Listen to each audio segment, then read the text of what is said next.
After the excitement of midweek Champions League, we turn our attention back to the Premier League and another chance to win $50,000.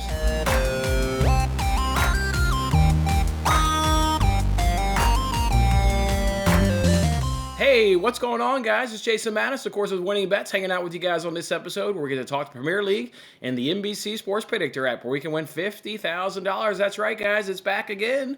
Every single weekend, you can win $50,000 if you can correctly predict the Premier League. They give you 6 games. You got to give them the correct score for all 6 games. You could also win $1,000 from NBC if you can get the most points. 4 points right if you can get the right result. 10 points right if you can get the correct score. Tough game, but damn if it's not a lot of fun.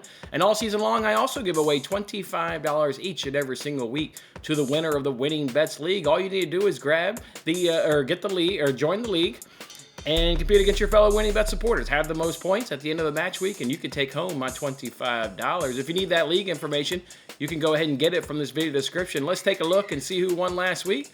Looks like we had, is it G Winnie? 54 coming in first place with 34 points. That's right. 3 correct scores, and then they got a result right. That's 4 of the 6 games they were able to get points in. That's absolutely remarkable in getting those 34 points. Make sure you hit me up on Twitter. Drop me your PayPal information, and I'll go ahead and send you that $25. And I had a pretty decent week last week as I finally made the leaderboard. That's right. I was up on the leaderboard. So, hey, let's see if we can all do better and see if we can't win that $50,000. But first, as always, we want to make sure we go ahead and look at some of the highs from last week. So let's go ahead and do that and look at some of those matches. And how about Wolves? How about Wolves against Southampton? How about 10-man Wolves? How about 10-man Wolves down 1-0 at halftime and able to outpossess Southampton in the second half 60-40 on the road?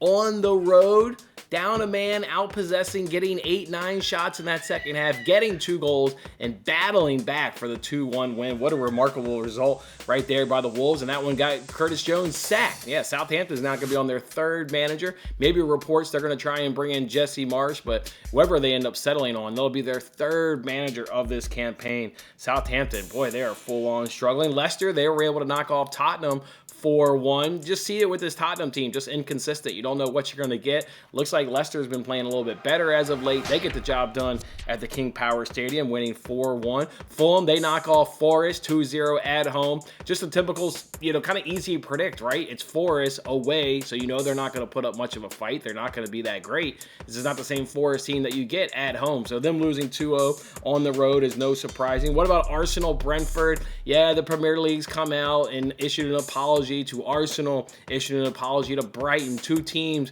in Brighton and Arsenal that both had 1-1 results over the weekend, and both teams that are going to feel like they were just done in hard by VAR. And we've even seen some VAR officials be removed from certain matches going forward. So we all as fans, obviously just want consistency. You would think this multiple seasons in of having VAR, it wouldn't be that hard, but here we are, still having growing pains and still having learning experiences with VAR. But either way, both Arsenal and Brighton matches, the 1-1 were, both played out, to good games. So yeah, you like that. There was also another 1-1 draw between West Ham and Chelsea. So look at West Ham. They're still not scoring goals, right?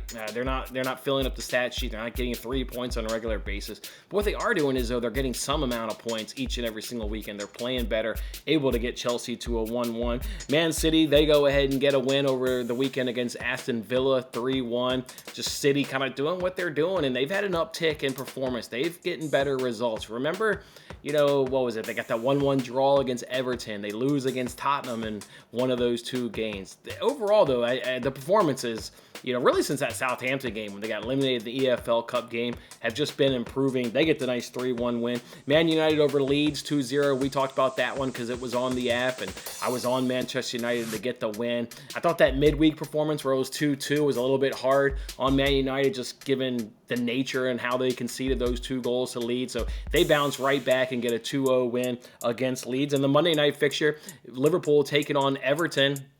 I mean, that game just played out exactly how you thought, right? Liverpool was going to get more of the ball. Everton was only going to be scary on set pieces. And in fact, they only was scored on a corner, right? A corner went off the post. That was actually how Liverpool got their first goal, was off a great set piece by Everton, almost getting a goal, bounces off post. Darwin Nunez and Mo Salah hit them on the counter, and they get one of their 2 goals en route to their 2-0 win. Really comfortable. I mean, quite frankly, just watch that entire match, and it was just a comfortable. Sean Dice and Everton, they're not going to scare many people in open play.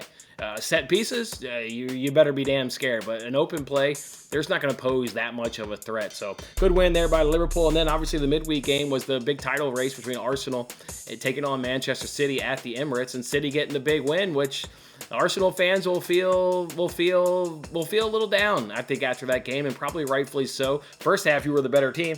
They're the better team against Man City in that first half. Second half, City probably levels the playing field a little bit, and it's more even game. But Arsenal for sure that better team in the first half. I mean, they were square going into halftime. It was 1-1 after the penalty. They gifted a goal to Man City, although it still takes a fantastic finish there by De Bruyne, just top class finish there by De Bruyne to get that one up and over the keeper. But City gets the win. City gives us a title race. It was just a few weeks ago. I remember Arsenal being up like 8 or so points, and it felt like, not the title race was over, but it felt like Arsenal was comfortable, like quite comfortable as a matter of fact. And now, fast forward just a few weeks later, City's in first place. Arsenal's looking up to somebody for the first time this season, and we've got a full-on title race. So as spectators, obviously, we absolutely love that. We'll see what the second half of this season, brings us, but it looks like it's going to bring us a great title race. So that was what happened last week in the Premier League and our quick little recap that we like to do. Now it's time to go ahead and jump on into the 6 matches that we got to predict and see if we can't win $50,000. So with that, we'll go ahead and jump right into the first matchup, which is Nottingham Forest taking on Manchester City. And just interesting that they put this game in here just because it makes this contest difficult, because it's always difficult trying to predict Man City games. You've got to try and predict clean sheet, because you just know how much of their ball possession they're going to be and really how good their defense is of snuffing out any counterattacks. You just don't get that many good looks at the goals. So just putting City in this contest makes it difficult. Are you predicting a clean sheet? And then the number of goals for City is always difficult. It's how clinical are they going to be? Are they going to be having a day where they're clinical and they're going to run up 4 or 5 goals? Or are they going to struggle maybe a little bit and only get 1, 2, maybe even a late third? It's City, so it always makes it difficult. You do get Forest here at home. Forest obviously is going to be a little bit more rested, right? They didn't play midweek where City did against Arsenal, but Forest is just at home where they're going to be a lot better. This Forest team hasn't lost at home since September 16th. September 16th is their last home league loss. This is a Forest team, guys, is going to put up a nice little fight here. Forest has only conceded 12 of their 37 goals at home. Forest have scored 14 of their 17 goals at home. Yeah, they're a very, very strong home side. That's where you get them in this one. But again, it's going to come down to, we all like City, right? I mean, I don't think anybody, I think that win over Arsenal is just going to just keep breathing life into this club, and they're just going to maybe go on one of these runs where they run off, 8, 9, 10 wins in a row. I think they get past Forest. Again, it comes down to how many goals you got for City, and are they going to keep a clean sheet? I'm just going to side that Forest can get a goal here. They've been strong at home, so give me 1 Forest goal, and in the process, give me 3 City goals. So I went 3-1 City. I'll go ahead and predict a 3-1 Manchester City win. How about this next matchup where we got Brighton taking on Fulham? How about 6th place versus 7th place in the table in Brighton versus Fulham? Just absolutely quite remarkable stuff. Look, Fulham is kind of changed on us, right? Best team in the league in terms of goals per game, right? In terms of average all throughout the season. We've kind of talked about their over 2.5 rate. We've talked about how much it hits at home. Last 4 just overall games for Fulham haven't hit over 2.5 goals. This is a Fulham team that you've seen over those games where they've cleaned it up defensively. They've also run into Chelsea in that period where Chelsea just haven't quite gotten it. Too many moving parts, new pieces. Their chemistry's off. But overall, though, Fulham's cleaned it up, and they're just not quite as clinical, obviously. If you're going to go 4 games without being an over 2.5 team, you're doing it right on one end of the pitch. On the other end of the pitch, you're obviously lacking a little bit and lacking a little finishing. That's what's going on here with the Fulham team. Meanwhile, Brighton just keep getting results. I mean, there's a reason why they're in 6th place. It's just get results, get results. Is this team really going to contend for a Europa League spot or a Europa Conference League spot? It certainly looks like it. I'm not betting against this team.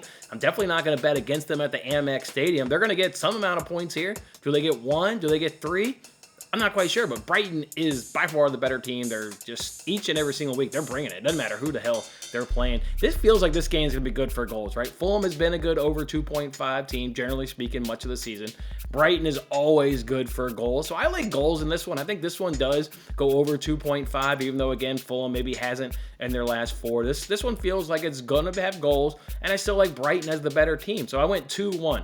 Go ahead and give me a Brighton 2-1 win. For the next matchup, we go to the Molyneux, where we've got Wolves welcoming Bournemouth into town. We talked about Wolves there in our Premier League recap there of last week. Just impressive by Wolves. I mean, down a man, down a goal, and you get more of the possession in the second half. You have way more quality shots, obviously, in the second half against Southampton. What an absolute remarkable performance there by Wolves last week. Meanwhile, Bournemouth, this is the worst away team in the league. You go sort the table by away, and Bournemouth is dead last in the league on away. Look, they've conceded 44 goals on the season. 32 of those have come when they've been on the road.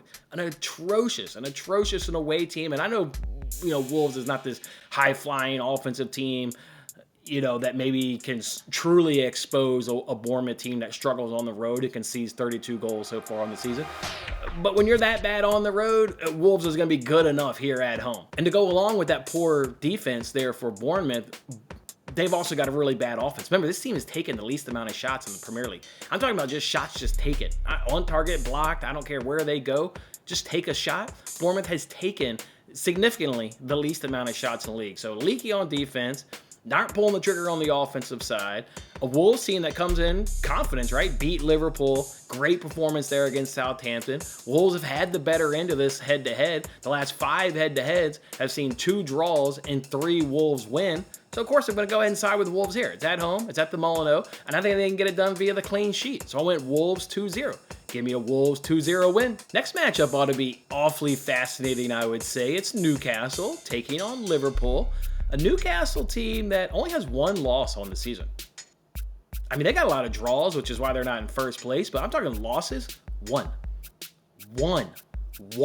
loss on the season. We've talked about this before because they've been on this app. Most clean sheets in all of Europe's top 5 leagues. Obviously, conceding the least amount of goals. Just an incredible. That 1 loss, though, came to this Liverpool team back on August 31st. Way back when the season was very young. Liverpool at home at Anfield got the 2-1 win. So that's going to be on the minds here. That's going to give Liverpool confidence, even though when they look at the stats, they're like, damn, it's going to be hard to score against this team. Oh, no, wait, we did it twice in August, and we're the only team that has beaten this Newcastle team. So they're going to have that confidence, but a lot has changed since then. Obviously, Newcastle continues to be stingy on defensive. Offensively, though, they've been scuffling. I mean, absolutely scuffling. That's why I feel like this match is going to be low scoring, because Newcastle has been scuffling, right? There's a reason why they're not in first place. I mean, how do you concede the least amount of goals? How do you have the most clean sheets in all of top 5 Europe's leagues, but you're not in first place? You're just not scoring enough. They continue to not have the finishing. They're going to need to go out this summer and get a true number 9. Newcastle picks them up a true number 9 this summer. Watch out for Newcastle in Europe. Watch out for Newcastle in the Premier League. Watch out for Newcastle. But they don't have them yet. And they won't have that player, obviously, before this match against Liverpool. So this one's going to stay low scoring. Just, again, Newcastle's defense struggling on offense. And I don't know if there's any real much separation with these two clubs because Liverpool's playing that much better as of late. So because of that, I just went 1-1 draw. Go ahead and give me a 1-1 draw at St. James Park. The next matchup, we'll go to Old Trafford, where we've got Manchester United taking on Leicester. Is there anybody hotter? Maybe Premier. I'm asking this question Premier League. I'm asking this question all of Europe. Anybody hotter than Manchester United? Okay, they don't get the win at Camp Nou against Barcelona, but you get a draw. I mean, that's a damn good result. Going to Camp Nou and getting a draw. They're kicking butt in the Premier League, just turning up 3 points. Generally speaking, up after 3 points. Palace gets that late equalizer. Leeds gets into a draw. But generally speaking, this team is just clicking, absolutely clicking. Then you look at this Leicester team, 2 straight wins against Villa, Unai Emery, pretty good performance. Against Tottenham, pretty good performance. So a Leicester team that's kind of picked up. Leicester team with 3 straight over 2.5s. These teams seem to go in trends throughout the season, right? Leicester, beginning of the season, over 2.5, just book it. Then they hit a lull where they were not a good over 2.5 team because they were actually keeping clean sheets. Well, now, after 3 straight over 2.5s, they look back to being an over 2.5 team, and their games are averaging 3.4 goals per match, which is second most in the Premier League. So Leicester looks like their games are back to being fun and exciting. The Leicester team that we generally kind of know. You do do got Europa League though, right? How much is Manchester United going to be impacted by playing on Thursday night? This game on Sunday. Then they got to host Barcelona on the following Thursday at Old Trafford. Luckily, this game's a home game, so that cuts back on a little bit of the traveling, but Leicester, from an energy standpoint, should certainly have the advantage. Ten Hag, though, has been pushing the right buttons. Congested fixture schedule, and it doesn't matter. They're turning up. He's rotating.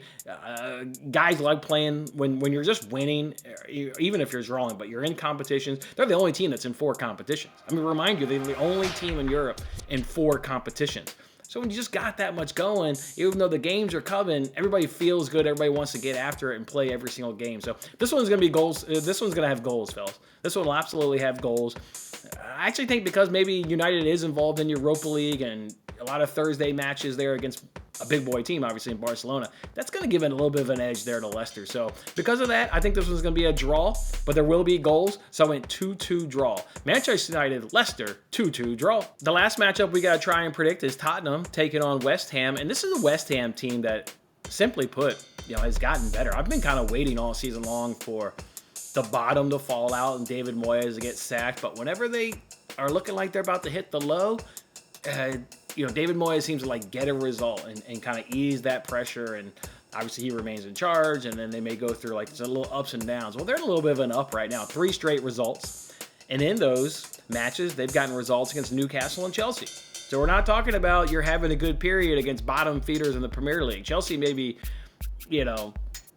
not in the top 6, not in the top 4, but it's still Chelsea. Yeah, right? Newcastle, we just talked about them. Defense, outstanding, etc. And West Ham goes and gets a result. So West Ham just lacks the goals. West Ham just lacks the goals. Whether it's Skamaka, Antonio, Bowen, it's all just struggling in front of the net, quite frankly. West Ham do get the benefit, though, of playing against a Tottenham team, which can certainly concede goals, right? No Hugo Lloris. Their midfield is a little bit banged up, right? No Basuma, no Bentancur. Those guys are the long-term absentees through injuries. So perhaps a chance here for West Ham. Going to have more rest, going to have more energy than Tottenham, right? Tottenham involved in Champions League midweek there against AC Milan. West Ham able to sit back, rest, game plan. Somebody asked me about Tottenham a little while ago. They're like, man, Tottenham's just bad. They're just a bad team. And I countered with, they're not a bad team. They're just inconsistent. They're just an inconsistent team, right? Beat Man City, lose the Man City, get thumped there by, what was it? It was Leicester. Leicester last week. Do what they do again in the North London Derby there against Arsenal, but then have good performances. I think they're just inconsistent. They still have a knack for conceding first. I know a couple games where they didn't concede first, but overall they still concede first. So, which Tottenham are you going to get? That inconsistency, or maybe the one you can predict that's going to be bad? I don't know. But this points to just West Ham continuing maybe their good run here and getting something out of that. Is it 3 points? Is it 1 point? So I think West Ham's going to do it here. I think they're going to actually get the 3 points. I think they're going to actually do this right here. So I'm going West Ham 2-1. Give me a West Ham 2-1 win. All right, guys, and that's how we're doing it this week on the NBC Sports Predictor app for a chance to win $50,000 trying to predict this weekend's Premier League action. Once again, had a whole hell of a lot of fun with you guys, and want to make sure wish you guys good luck on your picks. Make sure you get it on the Winning Bets League so you win my $25. Enjoy the games this week, and we look forward to seeing you back here next week. Have a good one. That was a lot of fun. Don't forget to like, comment, subscribe, and good luck with your picks. If interested in placing real sports bets, then check out my latest daily free sports betting video in the bottom right corner. Otherwise, I'll see you on the next contest.